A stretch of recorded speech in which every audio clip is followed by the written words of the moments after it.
Hace casi 2000 años, un grupo enigmático de personas que recibían el nombre de alquimistas se embarcaron en una misteriosa y peligrosa búsqueda. En laboratorios rudimentarios, arriesgaban su vida intentando fabricar oro. También pretendían hallar la sabiduría divina y el secreto de la inmortalidad. La búsqueda del alquimista es la búsqueda de la perfección. Los misterios abundan en la historia oscura de la alquimia. ¿Quedan todavía símbolos místicos de la alquimia en las grandes catedrales de Europa? ¿Fue un brillante alquimista del Renacimiento el primero en crear vida en un tubo de ensayo? ¿Enloqueció Isaac Newton, uno de los mayores cerebros de la historia, por su secreta obsesión por la alquimia? La ciencia del siglo XX puede haber demostrado las antiguas teorías que ya sostenían los alquimistas. Los físicos modernos han conseguido transmutar metales comunes en oro. ¿Poseían los maestros de alquimia una sabiduría secreta? ¿Qué buscaban en realidad? ¿Era la alquimia una simple búsqueda de oro o una búsqueda de Dios?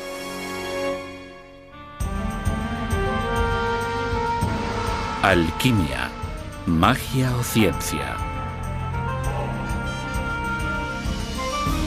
El sueño dorado.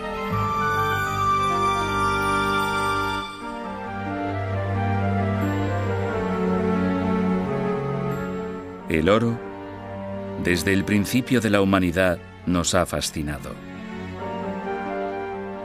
Muchos lo han codiciado por lo que se puede comprar con él. Otros lo han venerado como un símbolo de lo que anhelamos ser. El oro es el metal perfecto. Un anillo de oro no se corroe aunque esté sumergido en agua de mar. La plata, el hierro e incluso el plomo se degradan con el tiempo. Los faraones de Egipto fueron los primeros en extraer oro hace unos 5000 años. Quizás no es de extrañar que, en esta tierra de dioses y oro, la búsqueda de riqueza y del saber divino estuvieran destinadas a ser una misma cosa en la empresa enigmática y oculta que pretendía transmutar metales menores en oro y conseguir la perfección del alma humana, el antiguo arte de la alquimia.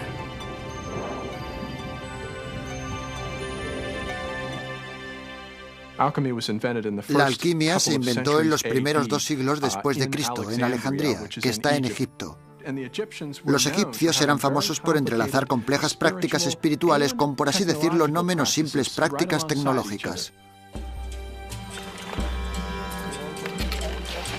Los orígenes de la alquimia son tan difusos que nadie sabe exactamente qué significa la palabra alquimia.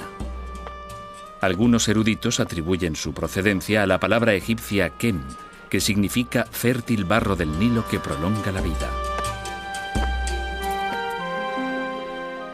Otros creen que procede de la palabra griega hima, que significa verter o echar. Desde el principio, los alquimistas ocultaron deliberadamente sus secretos al mundo. La alquimia no estaba concebida para que la comprendiera el pueblo llano. Se consideraba que solo los escogidos por Dios, los iniciados que conocían aquel lenguaje, los capaces de leer sus símbolos y los que eran realmente puros, podían alcanzar aquel maravilloso saber. El más famoso de los alquimistas egipcios fue Zósimo de Panópolis. Vivió en Alejandría en el siglo III después de Cristo.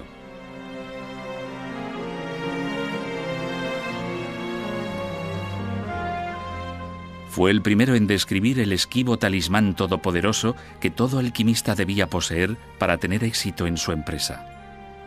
Se trataba de un enigma mineralógico conocido como la piedra filosofal.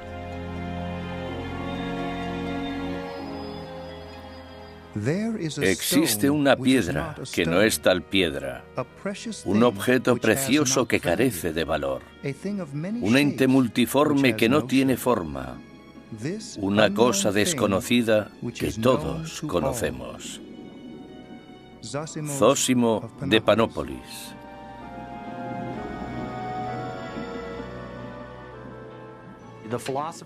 Por lo general, la piedra filosofal se representaba como una sustancia muy densa, cristalina, de color rojo o amarillo, y se creía que con una insignificante porción de dicha sustancia se podía transmutar una gran cantidad de mercurio o plomo en oro.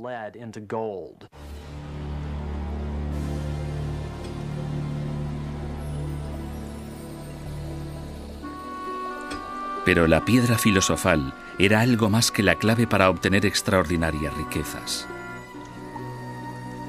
Los alquimistas creían que quien poseyera la piedra tendría en sus manos el poder divino de conceder la vida eterna.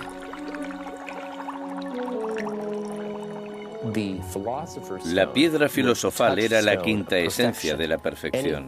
Todo cuanto la piedra filosofal tocara se convertiría en perfecto.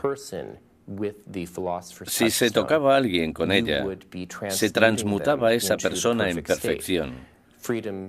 Se la liberaba de todas las dolencias fruto de la edad, enfermedades, males y, por supuesto, de la muerte. En sus talleres oscuros, calurosos y llenos de humo, los alquimistas se esforzaban por crear la piedra filosofal siguiendo antiguas fórmulas místicas, mezclando, fundiendo y disolviendo minerales en un extraño proceso al que llamaban transmutación, parte metalurgia, parte mitología.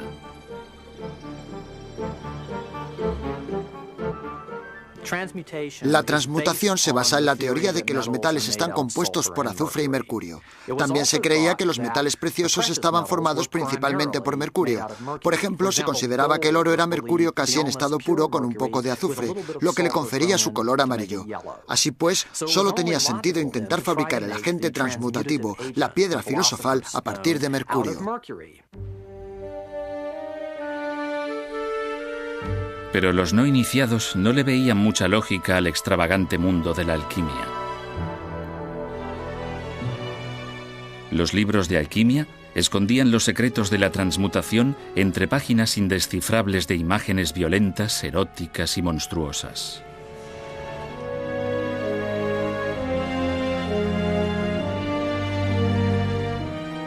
Incluso a los eruditos que han hecho del estudio de la alquimia su profesión, les desconcierta a menudo su fantástico código de símbolos.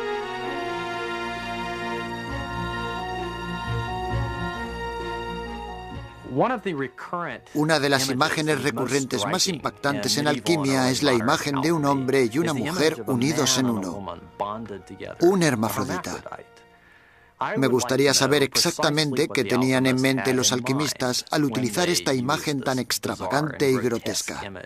Por una parte, parece simbolizar la unión entre lo volátil y lo estable, lo no volátil. Por otra parte, la unión entre el cuerpo y el alma. Y por otra, la unión entre el bien y el mal. Valdría la pena contar con un alquimista y presionarlo acerca del significado de este símbolo hermafrodita.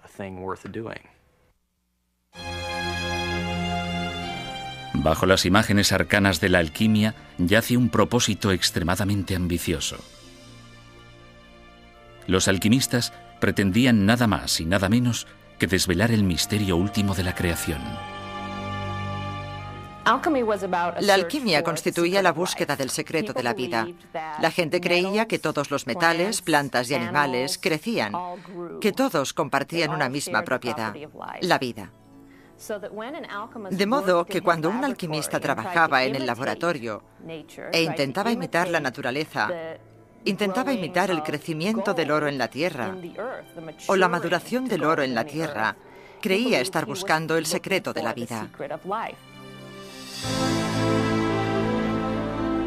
Los secretos de la alquimia perduraron a lo largo de siglos de caos, durante la caída del Imperio Romano y la decadencia de la civilización clásica.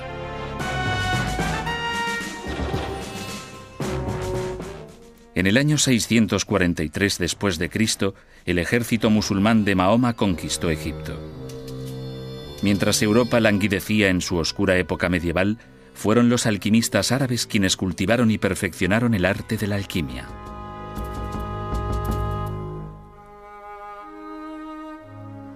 En el siglo XI, los grandes cerebros de Europa aprendían alquimia de sus iguales islámicos. A pesar de la oposición de la Iglesia católica, el arte secreto prosperaría en la Edad Media.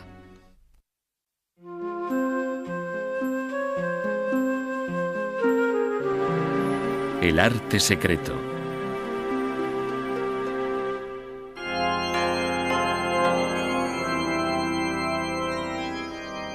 La Catedral Gótica, una oración grabada en piedra.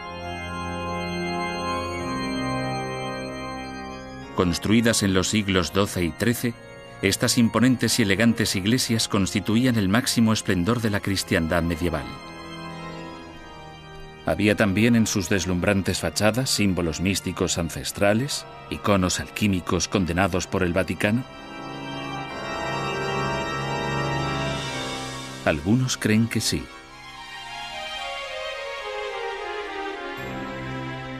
La Catedral de Notre-Dame de París. Cinceladas bajo las majestuosas esculturas de Cristo y de los santos, hallamos curiosas figuras paganas. Una mujer muestra un lagarto, al parecer rodeado por las llamas. Un soldado lucha bravamente contra enemigos invisibles. Una figura desconocida examina un frasco misterioso.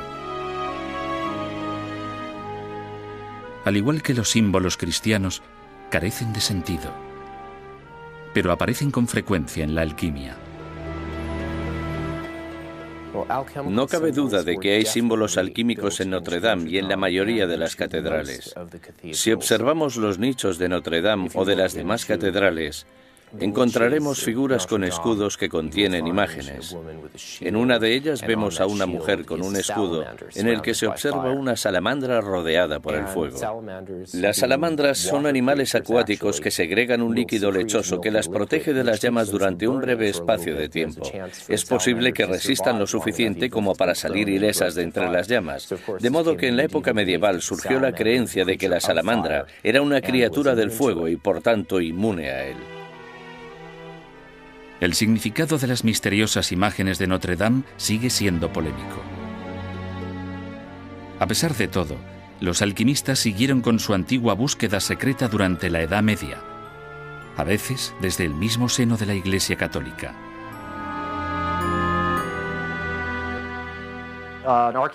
En una excavación arqueológica realizada en el Jardín del Louvre de París, se han encontrado instrumentos alquímicos en una letrina construida en el emplazamiento de un antiguo monasterio. Y los químicos han llegado a la conclusión de que, en efecto, se trataba de sustancias químicas con las que trabajaban los monjes.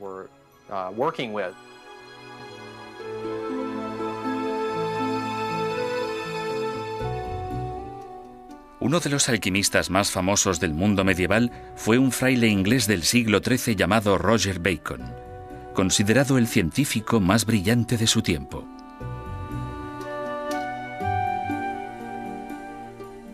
A pesar de experimentar durante años, Bacon nunca logró fabricar oro, pero inventó algo que causaría un gran efecto en la historia: la pólvora.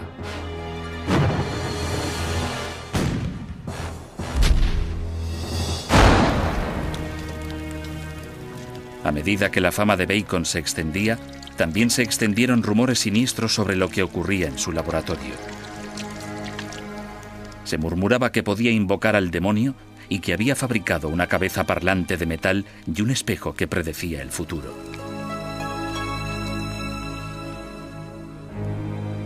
Aquellos rumores eran más de lo que los superiores eclesiásticos de Bacon podían tolerar. En 1284, el Papa hizo que encarcelaran al monje acusándolo de herejía.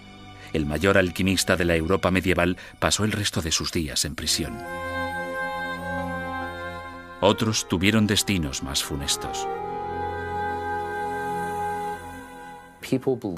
La gente asociaba el azufre con el demonio.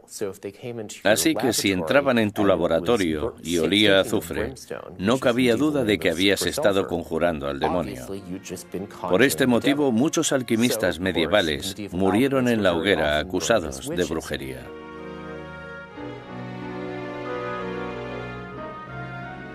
En 1317, 33 años después de que apresaran a Roger Bacon, el Papa Juan XXII decidió acabar con los alquimistas de una vez por todas.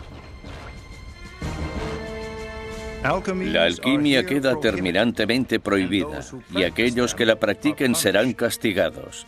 Se les sancionará con el pago al tesoro público en beneficio de los pobres de todo el oro auténtico que hayan fabricado. Si no disponen de suficientes medios para hacer frente al pago, se les considerará delincuentes. Papa Juan XXII.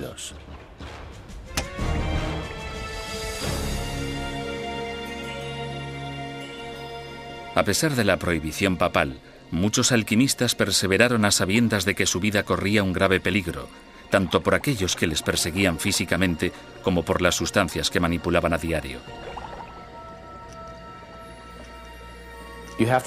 Hay que recordar que la mayoría de alquimistas experimentaban con mercurio y azufre. Entre los compuestos químicos que pueden elaborarse con estos elementos se incluyen el fulminato de mercurio, que es el principal componente químico de los detonadores, y todos los distintos compuestos de azufre que se usaba para la pólvora. Si el hacer fulminato de mercurio se vertía en el momento equivocado, se podía hacer volar el horno, a uno mismo y el laboratorio entero, hecho que sucedía muy a menudo en la Edad Media. Algunos quedaban mutilados y muchos otros simplemente desaparecían para siempre. Mientras algunos perdían la vida en explosiones y otros sucumbían bajo la mano de hierro de la Iglesia, un alquimista medieval podría haber hecho realidad el sueño ancestral de su arte secreto, descubrir la piedra filosofal.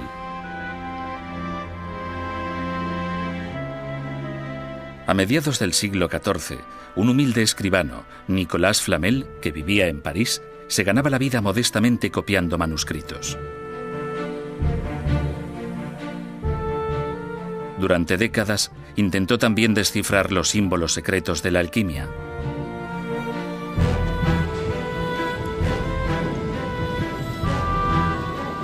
Flamel afirmó que el 17 de enero de 1382 había logrado finalmente convertir mercurio en oro puro. Aunque esta historia parezca ficticia, los registros municipales del París medieval recogen un hecho sorprendente. Antes de morir a principios del siglo XV, Nicolas Flamel y su esposa habían financiado 14 hospitales, 3 capillas y 7 iglesias.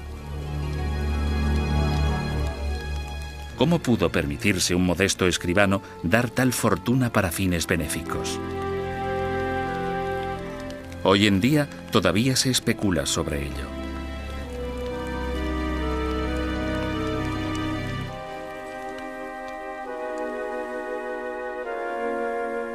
La leyenda envuelve incluso la muerte de Flamel. Durante siglos se ha rumoreado que la piedra filosofal le había concedido otro de los sueños de los alquimistas, la vida eterna.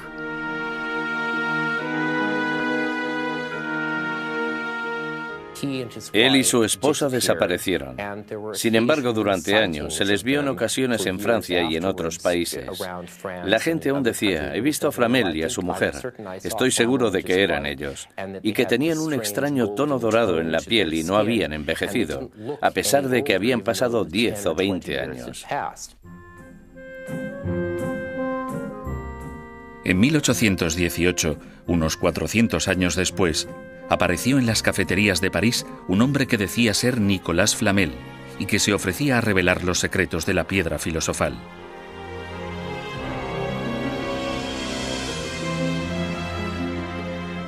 La leyenda de Nicolas Flamel quizás solo fuese una fantasía para mantener viva la esperanza y alentar a aquellos que trabajaban en vano por descubrir la tan ansiada piedra filosofal. Pero mientras los alquimistas se afanaban en secreto, a riesgo de despertar la ira del Vaticano, los tiempos iban cambiando a su favor. La Europa medieval estaba a punto de transformarse en un glorioso renacimiento que celebraría la sed de conocimientos y el poder del hombre.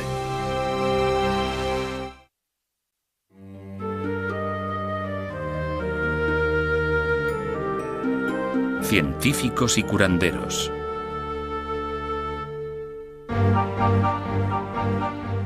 A principios del siglo XVI, una nueva era ponía fin al antiguo mundo medieval. Tras siglos de humillación ante la religión, los europeos florecieron con la liberación del Renacimiento.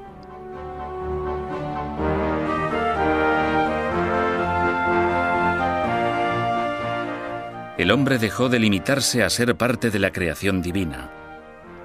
Ahora, el hombre era el centro del universo y podía utilizar el poder de su mente con total libertad para explorar y conquistar la naturaleza. Había llegado el momento de que la alquimia saliera de entre las sombras de la Edad Media a la luz deslumbrante de una nueva era. El Renacimiento fue realmente la edad dorada de la alquimia, puesto que se practicó muchísimo en aquella época. Los príncipes de toda Europa contaban con alquimistas en sus cortes.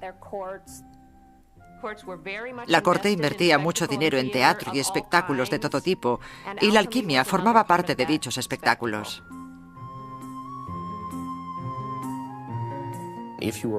Si eras un noble rico, tenías que tener un alquimista en la corte. Era como tener un astrólogo, un gigante, un bufón, un enano o cualquier otra persona a tu servicio. Era necesario para guardar las apariencias.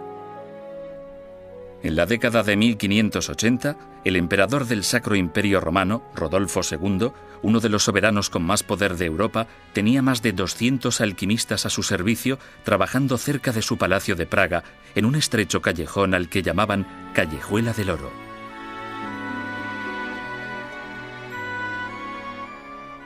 Para los alquimistas, los mecenas aristócratas supusieron el fin de sus problemas financieros y el principio de nuevas preocupaciones.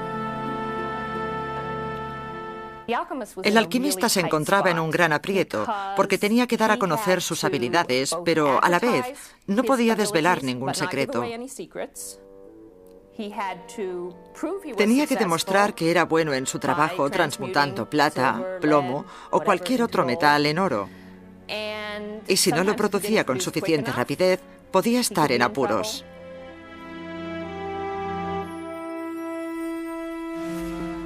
La historia recoge relatos espantosos de príncipes codiciosos que torturaban brutalmente a los alquimistas e intentaban forzarlos a revelar los secretos de su arte.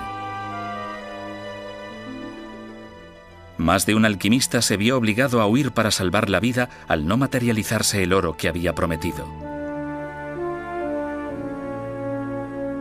Sin embargo, a pesar de los riesgos que comportaba, el aliciente de vivir a expensas de un noble hizo de la alquimia una profesión popular en el Renacimiento y el fraude más habitual de la época. Si se examinan los registros legales, parece que en la mayoría de casos se torturaba y ejecutaba a los alquimistas por charlatanería. De hecho, sucedía con mucha frecuencia. Se les acusaba de producir oro falso en lugar de oro auténtico. El soberano evidentemente se enfurecía y ordenaba ejecutar al alquimista, por lo general en la horca, a veces dorada, vestido con ropas del mismo color. Una muerte simbólica apropiada para un alquimista.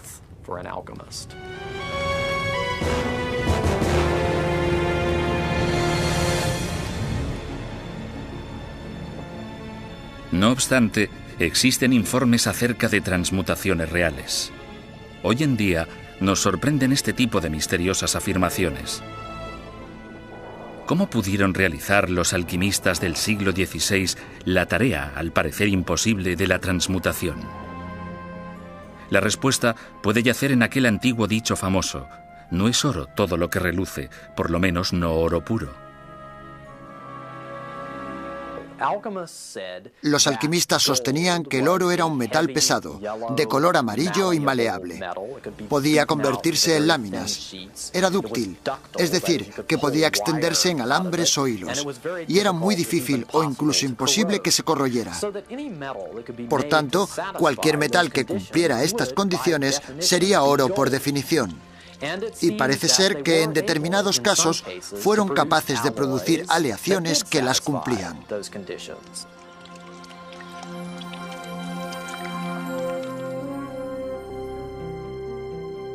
Encabezando este mundo tumultuoso de codicia, misticismo y engaño, destacaba el personaje misterioso de Theophrastus Bombastus von Hohenheim, más conocido como Paracelso.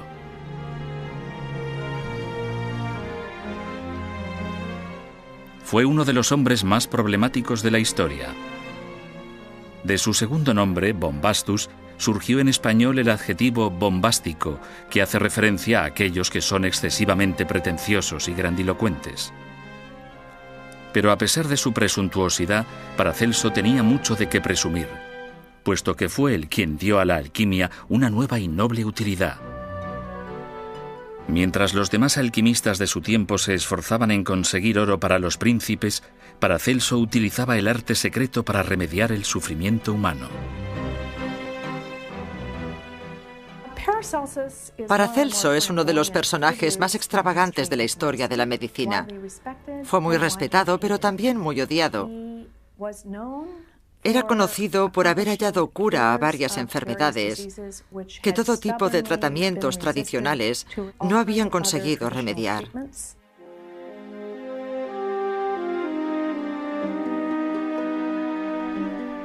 En contra de la superstición medieval, según la cual los mineros morían porque al excavar ofendían a los iracundos espíritus de la montaña, Paracelso demostró que morían de enfermedades pulmonares debido al polvo mineral que inhalaban. Y cuando Europa fue devastada por una nueva y terrible enfermedad llamada sífilis, que habían transmitido los exploradores de las Américas, se atrevió a buscar una cura en una de las sustancias que la alquimia consideraba más peligrosas. Paracelso abogaba por el uso de mercurio para tratar la sífilis. Y aunque sabemos que el mercurio, en estado puro, es bastante tóxico para el cuerpo humano, tratado químicamente, puede transformarse de forma que no sea letal para el hombre.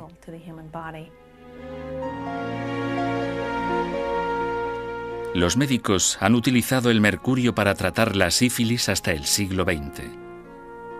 Se recuerda a Paracelso como uno de los mejores médicos de la historia, epitafio que podría haber escrito él mismo sin ningún problema, ya que él era el primero en vanagloriarse de haber creado vida humana.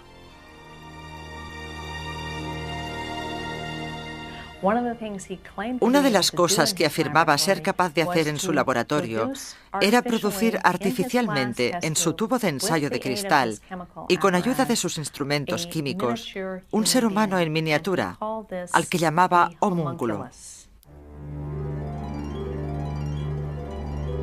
Lejos de ocultar cómo había creado a su homúnculo, Paracelso publicó abiertamente la fórmula.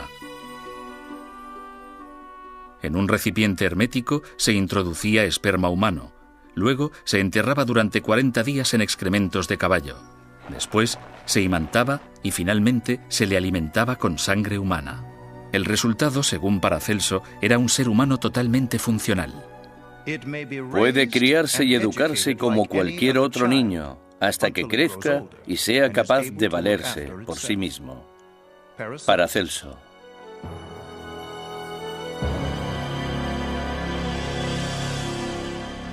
La noticia del homúnculo sacudió a toda Europa. Los enemigos de Paracelso, enfurecidos, le acusaron de creerse Dios. En cambio, los alquimistas que le apoyaban se apresuraron en crear sus propios homúnculos en los laboratorios. Muchos afirmaron haberlo logrado, pero extrañamente nadie mostraba su homúnculo, ni siquiera Paracelso. Al final, la altivez de Paracelso terminó por el temor de lo que había hecho y dijo al mundo que había acabado con el ser viviente que una vez se había jactado de crear.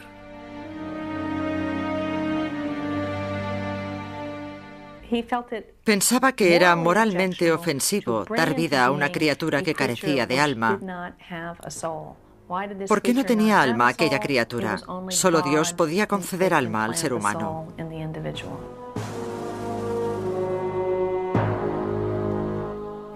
Paracelso murió en 1541. Paradójicamente, su capacidad de innovación pudo ser el detonante de la posterior desaparición de la alquimia. En el siglo XVII, una nueva ciencia experimental inspirada en el trabajo de Paracelso estaba desprestigiando el arte ancestral. No obstante, aunque Europa se adentraba en la época de la Ilustración, los oscuros secretos de la alquimia no perdieron su atractivo.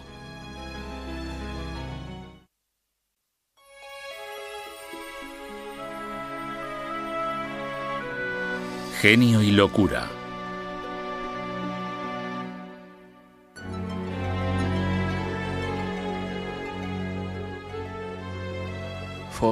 Para cada acción existe una reacción igual y opuesta.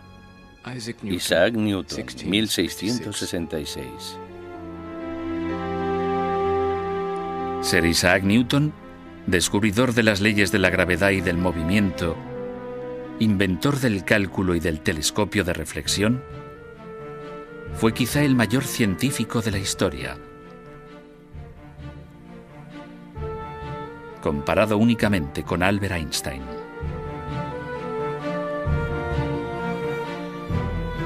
Newton se hizo famoso en vida por sus experimentos en física.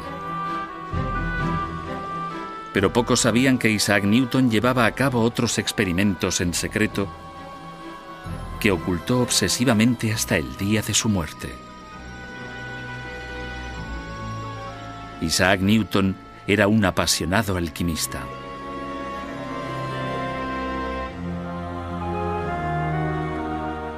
En 1936, 200 años después de la muerte de Newton, los estudiosos se sorprendieron al descubrir notas escondidas hacía mucho tiempo de los experimentos alquímicos del gran físico.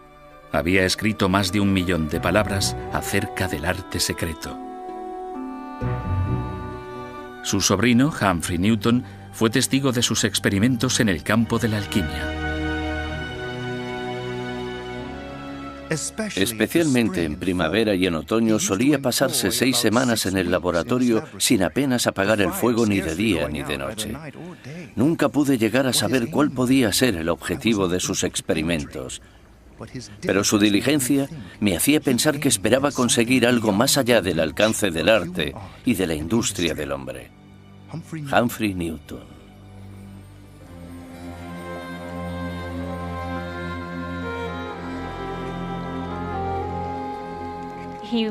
Creía en la filosofía mecánica, según la cual la materia solo está formada por partículas en movimiento, pero era demasiado limitada para él, y lo que realmente buscaba en la alquimia eran los principios vitales de la naturaleza, la vida secreta de la naturaleza, de la materia. Para él se trataba de una búsqueda religiosa. Algunos eruditos opinan que en la alquimia puede hallarse la clave de uno de los episodios más desconcertantes de su vida. A los 51 años de edad, Newton envió extrañas cartas a sus amigos más cercanos. Estaban llenas de acusaciones extrañas, de quejas acerca de incidentes que nunca habían ocurrido, y en ellas declaraba que nunca volvería a dirigirles la palabra. También se quejaba de insomnio y de misteriosas indisposiciones. Este extraño episodio desconcertó a generaciones enteras de eruditos, hasta que la obsesión de Newton por la alquimia salió a la luz. El insomnio, la pérdida de memoria y los delirios paranoicos son síntomas típicos del envenenamiento por mercurio. ¿Hizo la alquimia que uno de los mayores intelectos del mundo perdiera el juicio temporalmente? Los alquimistas trabajaban constantemente con mercurio, que era el elemento central en la teoría alquímica.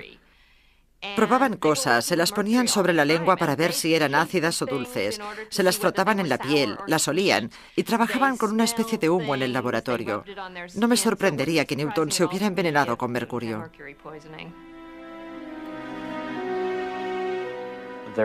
Existen pruebas obtenidas a partir del análisis reciente del cabello de Newton que demuestran que la concentración de mercurio era muy superior a la normal. Por tanto, me parece del todo plausible que Newton sufriera de inestabilidad mental en un momento dado de su vida a resultas de la experimentación alquímica.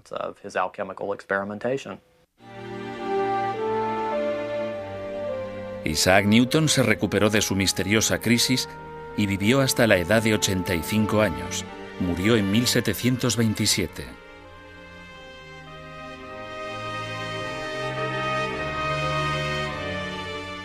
En los últimos años, confesó a sus amigos que echaban mucho de menos la alquimia y que, si fuera más joven, según sus propias palabras, daría otro toque a los metales.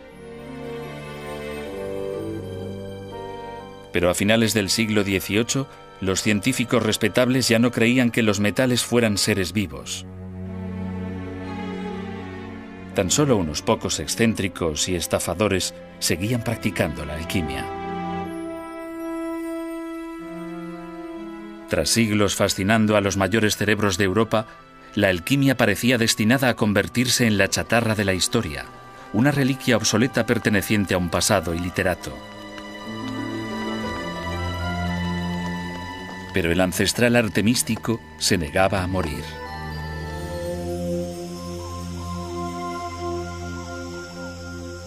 A principios del siglo XX, el antiguo arte de la alquimia parecía destinado al olvido.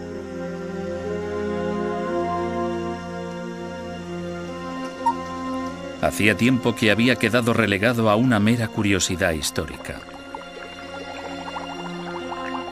Pero entonces resurgió el interés por la alquimia de forma repentina en la década de los años 20, cuando uno de los cerebros más destacados de Europa hizo una declaración asombrosa.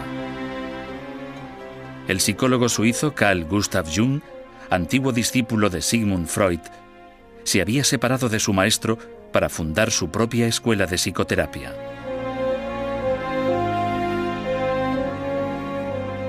En un informe, Jung explicaba que sus pacientes veían imágenes misteriosas y fantásticas en sus sueños, imágenes que afirmaban no tener ninguna relación con su vida personal. Durante años, Jung reflexionó sobre estos sueños, incapaz de interpretar aquellas imágenes, hasta que topó con los tratados abandonados hacía mucho tiempo de antiguos alquimistas.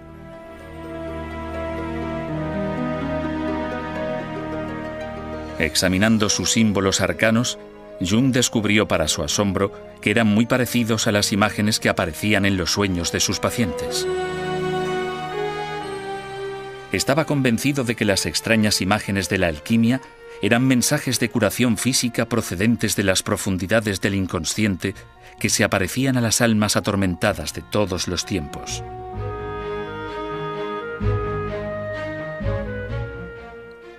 El simbolismo de la alquimia tiene mucho que ver con la estructura del inconsciente. Los sueños de los hombres y mujeres de nuestros tiempos contienen a menudo imágenes y metáforas que se encuentran en los tratados medievales. Carl Jung. Carl Jung dedicó el resto de su vida a desarrollar y defender su nueva y sorprendente interpretación de la alquimia como una escuela secreta de psicoterapia sagrada. Sus discípulos continúan su trabajo todavía hoy. La psique se encuentra en la oscuridad y debe ser liberada, igual que el oro se obtiene de la materia en la alquimia. De modo que al ser liberada, al hacer consciente lo que es inconsciente, se está produciendo una especie de proceso alquímico. Es pues lo mismo pasar por el proceso del psicoanálisis que trabajar en el laboratorio hasta conseguir encontrar la piedra filosofal.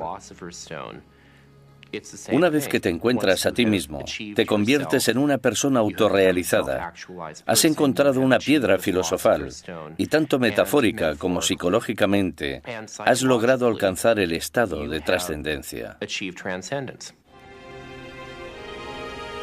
La interpretación psicológica de la alquimia de Jung sigue siendo controvertida. Pero Jung no ha sido el único pensador del siglo XX que se ha dedicado a la investigación de los misterios de la alquimia. En 1941, en la Universidad de Harvard, los físicos combinaron el poder de la era atómica con la ancestral labor alquímica de la transmutación. Mediante el recién inventado acelerador de partículas, bombardearon 400 gramos de mercurio con neutrones de alta velocidad y transformaron una minúscula cantidad de mercurio en oro.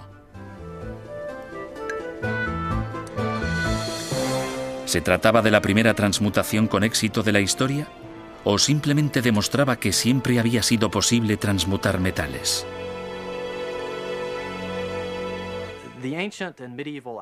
Los alquimistas no disponían de la energía que hay en un acelerador nuclear moderno o ciclotrón.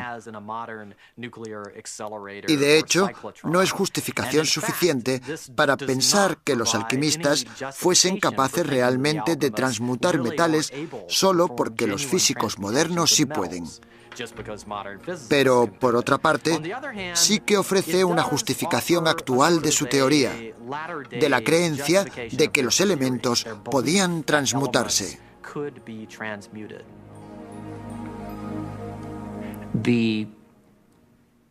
Quizás bombardear mercurio con radiación hasta crear oro sea el modo más complicado de llevar a cabo la transmutación de metales.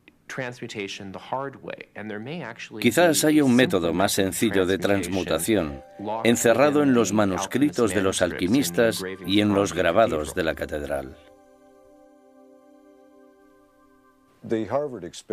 El experimento realizado en Harvard, por el cual se obtuvo una minúscula transmutación de oro, no supone, a mi modo de ver, una justificación de la alquimia, aunque es un experimento interesante.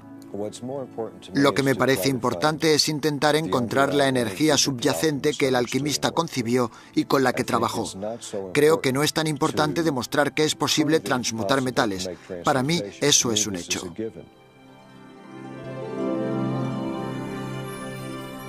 Aún hoy, hay quienes prosiguen la antigua búsqueda de la alquimia, presos de su atractivo, al parecer intemporal. Russell y Sue House son alquimistas contemporáneos. Para ellos, la alquimia no representa la búsqueda de riquezas, es la búsqueda de las verdades espirituales más profundas.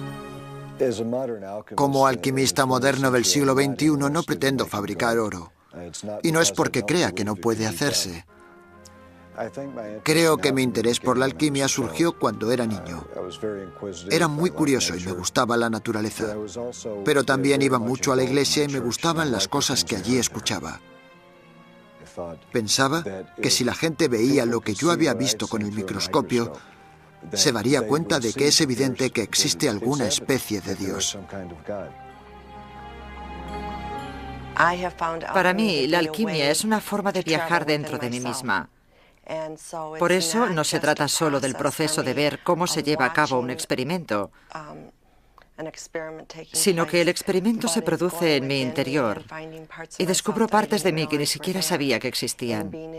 Me apasiona ser capaz de incorporarla a mi vida y utilizarla y crecer a partir de ella. El misterio de la alquimia sigue intrigándonos y nos transporta a la ansiada búsqueda del oro, de Dios y de la vida eterna. Un sueño que todavía hoy es tan poderoso como lo fue a lo largo de los últimos 2000 años.